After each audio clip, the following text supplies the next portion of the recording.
Hello mga makulista, ngayon ay samahan nyo kami sa aming Family Fun Day. Ngayon ay sasakay kami ng ferry mula Circular Quay papuntang Manly Beach.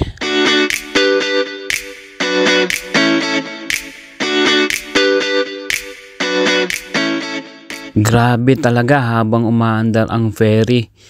Ang ganda ng view. Ayan, makikita nyo ang Sydney Opera House. World famous talaga. Speed to the city streets, we began to feel the fire.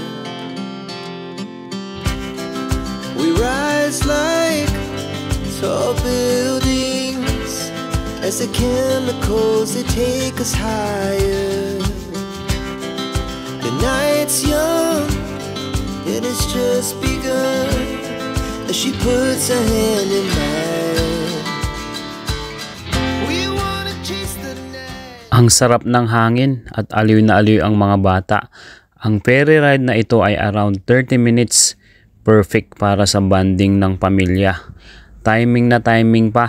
May dumaong na cruise ship. Sobrang laki para kang nasa pelikula. Salamat kung umabot ka sa part na ito mga makulista. Don't forget to like, share and subscribe for more Australian vlog.